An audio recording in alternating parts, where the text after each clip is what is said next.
Mēs ar Nauru esam pamatīgi sapriecājušies un ļausim sapriecāties arī jums, klausītāji, jo mēs esam tādās notikuma gaidās un to uztveram pat par savu tādu kā festivālu, paši līdzdarbosimies. To jūs varēsiet skatīties rādījos vai HTV tiešraidē, kā mēs tur būsim un baudīsim Rīgu un pavasari. Rīga festivāls, varētu teikt, bērniem un ģimenēm jau pavisam drīz 24. maijā, un par to vairāk atnākušas pastāstīt ir Ļena Ferstere un Elīna Aleks, kas ir attiecīgi šī pasākuma organizators. Labrīt, dāmas! Labrīt! Labrīt! Nu, kur tad tagad? Es saprotu, ka viss sponsor kings ir iesaistījies, lai šo pasākumu veidotu. Nu, kur tad tagad vēl aptrūkās, ko darīt, ka izdomājāt visus savus brīvo laiku, visus savus resursus vēl gāzt tajā, lai ģimenes ar bērniem varētu fantastisku dienu pavadīt pat Rīgas sirdī. Kā tad tas ienāca vispār prātā? Nu, redz, tā sākotnējā ideja dzima aptuveni 10 gadus. Mēs ilgāk kā ziloņi, bet dzemdējām savu ideju, jo ikdienā mēs nodarbojamies ar to, ka mēs sniedzam dažādas pakalpojumus, kas ir pasākumi, dzīvā komunikācija klientiem, Rīmī, Svetbank, Konexus, daudzi. Lieli uzņēmumi lielos pasākumos. Arī dziesmu svētku, lampa, tur Samersons, pozitīvs un tā tālāk. Un tad mēs auklējām ideju, ko mēs varētu darīt tomēr paši. Jo, zini, ir tāda lieta, ka pēc sevis kaut ko gribas atstāt. Un 10 gados izauklējām kopā ar Elīnu šo ideju, bet Elīna varētu pateikt no savas puses to, ko mēs, cik ilgi tās mocības bija, jo viņa nepiedalījās 10 gados, bet mocības radīt kaut ko savu, tas nav vienkārši. Nu jā, kā Ļena arī teica, tad man liekas, kad pienāk dzīvē tas vecums, kurā mēs domājam par jēgu, un tad gribās kaut ko radīt tiešām tādu no sirds jēgpilnu, un tad mēs sanācām kopā, un par cik mums abām ir bērni, un mēs saprotam to, kad trūkst Latvijā mums saturs tieši ģimenēm ar bērniem, tad kaut kā dabiski arī nonācām līdz šim festivālam, kas ir pirmais pieredžu festivāliem. Jā, tas ir, man skatoties pēc programmas šķita, ka tas nav vienkārši tāds, kā muzikāls festivāls, kur vienkārši iztingel-tangaloties, bet šis ir ar tādu pievienoto vērtību, jo tur gan darīt, gan radīt būs iespēja, nu tāds, kā gribās teikt, lampa ar sīčiem. Tā bija pirmā asociācija mums pašiem, bet redz, lampā, jūs esat bijuši lampā noteikti, cilvēki runā, un tad ir jautājums, kas notiek pēc tam.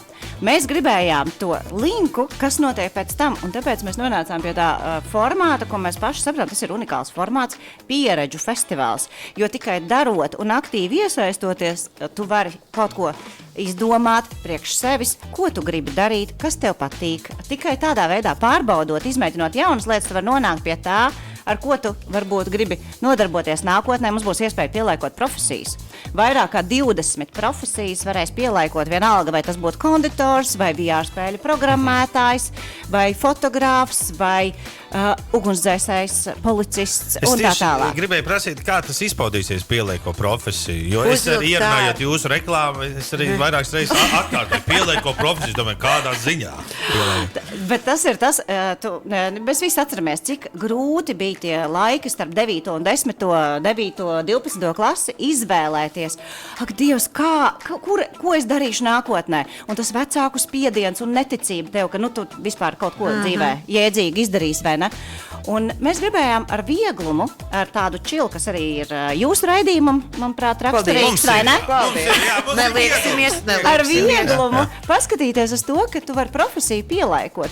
Protams, tur ir arī nopietnība, jo patiesībā ir pētījumi, kas liecina par to, ka cilvēks dzīves laikā pielaiko vai piemēra vai nomaina vismaz 3 profesijas.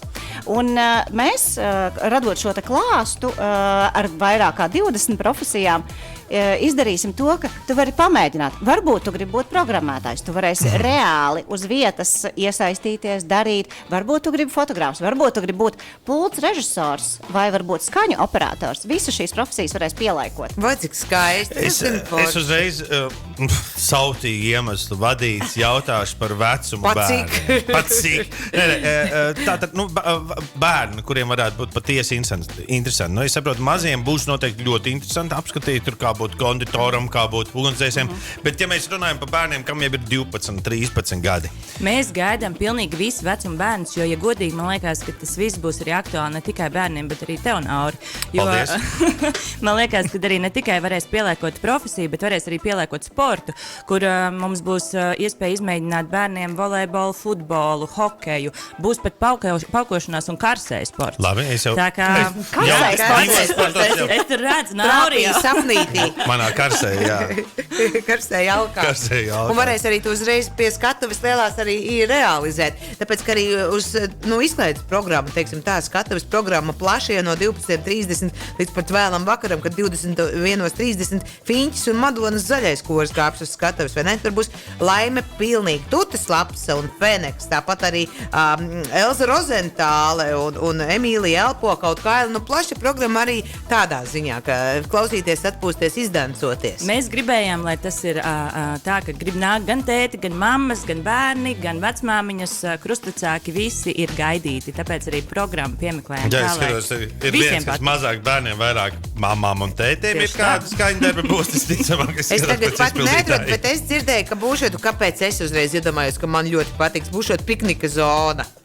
Jā, tā jau ir tradicionāli tāda zona, kas saucas Rimī pikniks, ar ko mēs kopā sadarbojamies. Rimī ir mūsu klients, un ja jūs esat bijuši dziesmu svētkos vai jebkuros lielos notikumos, pat maratonā, kas būs šonadēļ, Rimī pikniks vienmēr gaida ikvienu, jo tu tur var vienkārši labi pavadīt laiku, bet nopelnīt arī gardumu, protams, kaut ko darot, jo vienmēr tas ir par pieredzēm. Bet papildinot to tēmu par, es atgriezīšos profesiju, jo, ja mēs runājam par bērniem, bērniem būs ļoti daudz iespējas, bet sadarbībā ar Valsts izglītības attīstības aģentūru mums būs iespēja uzzināt arī par profesijām pieaugušajiem. Varēs satikt speciālistus, ar kuriem aprunāties un uzzināt par tādu, ir tāda valsts platforma, saucās Stars, par pieaugušo izglītību. Un vienlaikus tu vari aizvest bērnu pamēģināt programmēšanu vai video filmēšanu un pats paskatīties, varbūt piemācīties kaut ko klāt, kas man šķiet ļoti vērtīgi un arī tiešām ar vieglumu, caur vieglumu iespējams tikt pie savas nākamās profesijas, nezinu, pēc 10 gadiem. Jā, kāpēc ne? Esam atvērti. Jā, tieši tā. Es iedomājos, ka mēs vēl arī noteikti būsim ar savu izbraukumu studiju, un mēs varētu piedāvāt, tā kā ārpus visa, ka kāds pienāk pie mums, un mēs arī ļaujam iejusties TV tiešraides vadītāju vai dalībnieku kādā, kas arī noteikti būtu interesants sajūtiņa. Mēs varam to sarunāt tagad? Varam sarunāt. Bet ar Sandru jūs Ar mani var sarunāt, mierīgi. Nekas nav, kā saka, kalts. Man nekas savukārt nav lielāks prieks, kā redzēt bērna acīs deksmi par to, ko viņš var saņemt šāda piedzīvojuma laikā kopā ar vecākiem, kopā ar vienaudžiem, un ka viņš atnāk tajā tiešraidē apsēžās, un tad viņš pēc tam varbūt atkārtojumā arhīvā atrod sevi televīzijā. Tas prieks, ko var dāvāt bērniem, noteikti ir arī jums viens no vadmotīviem šo visu radot, vai ne? Tieši tā, tas mūsu galvenais, tā teikt, sapnis, ko mēs ceram, ka piepildīsies, ka katrs bērns aizies mājās ar sajūtu, mamma, tēti, es šodien piedzīvoju, es šodien iemācījos kaut ko jaunu, un es šodien atradu jaunu hobiju. Tā kā, jā, mēs tiešām uz to ceram, un tas būtu liels kompliments mums, ja tā notiktu. Liels prieks par to, ko jūs darat, liels paldies jums par to, un forši, ka Trāda Rīga sasaucās ar Trāda Rīti, tāpēc mēs arī turpināsim par jums skandināt visas nākamās nedēļas laikā, un, protams, tiksimies jau 24. maijā, visi jau no 12:00 Uzvaras parkā. Ko, lai uz atradām, no jums uz atradām, lai skan no Elpo, kas arī uzstāsies šajā burvīgajā notikumā, lai skan arī pipari uz mēles, vai ne?